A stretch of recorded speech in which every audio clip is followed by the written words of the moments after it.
Well, essentially what's important here is that we talk closely and carefully with people about the services that we're providing currently in Babington Hospital and what we want to provide in the future.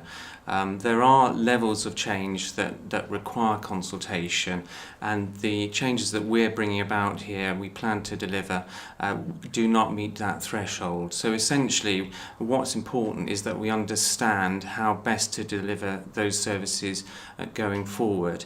What do people value? What do people think may need to be changed or improved because of the changing population?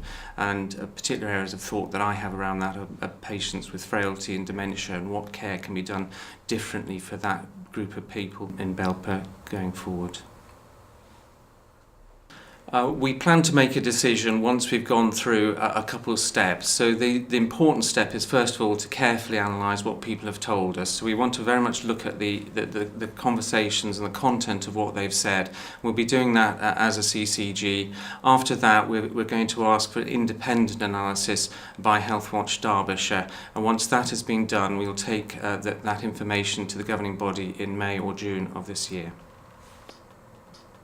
Well, when a decision is taken, the important thing is to ensure that there's continuity of service in Belper. So we intend to make progress as rapidly as we can to build a new building so that we can deliver the new model of care for the people of Belper. There are real risks to the current building in that it's at risk of flooding, and there are risks to other key services such as electrics and drainage. So it's important to get on with this new building. And what's also important is to work with the staff to understand how they're going to have to work differently and perhaps improve the services that they're currently delivering. The staff are really crucial in this. Staff deliver services, and we know that they're delivering currently excellent services, but in a new building there will be new opportunities to do it even better. So we want to take on board the comments from the public and work with public comments and the staff to deliver those new services for the people of Belper. Well, this is about the new model of care, essentially. So when community hospitals were built many years ago, they were delivering services for the NHS and the population as it was at that time. There's an emerging model of care where essentially it's important to have people cared for in their own home. And the reasons for that are that people recover and recuperate better in their own home with the support of their family and friends and local community, as well as services in reaching to them.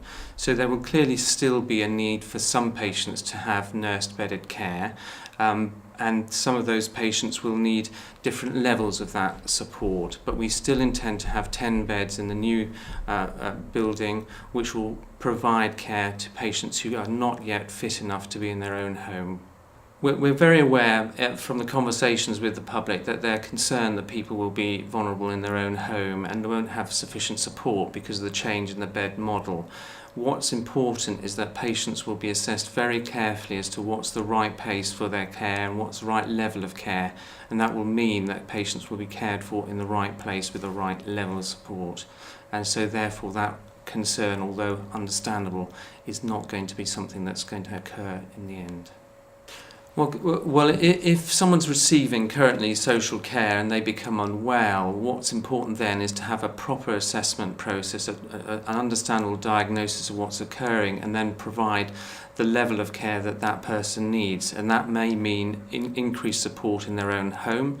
It may mean that they need a hospital bed for a period of time, and then back home and supported so that they can recuperate effectively in their own home. So it's not a question of if a person becomes unwell, there won't be additional services. There will be different services which will be more appropriate and flexible to support patients in their own home if they're unwell and need additional care. We're not taking away beds that will be influential in terms of managing winter pressures. Essentially, there are not just winter pressures, there are pressures right throughout the year on NHS beds. The beds in Chesterfield Royal Hospital and Royal Derby Hospital are for patients with really significant illnesses who are acutely unwell and cannot be in a community bed or in their own home. And it'll be important to ensure that all the care that those patients have is delivered as effectively and fully as possible. But once those patients are improved, what matters for them is that they have the right care in the community and support that is going to enable them to recover and recuperate as rapidly as possible. We've done a lot of work trying to understand how best to discharge patients from Royal Derby Hospital, and we do not think the changes to the bed model will affect that. What will be important is the increased capacity in the integrated care team in the community in Babington and other communities around Royal Derby. And so by having the right team supporting patients as they're discharged, it'll actually help that process of discharge and flow from Royal Derby Hospital. These changes are absolutely nothing to do with privatisation or changing that model of provision.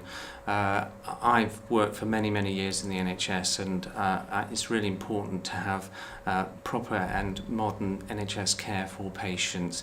The new building will be owned and run by the NHS. The staff in it will be NHS staff. The integrated community teams will be NHS staff. So this is absolutely nothing to do with privatisation.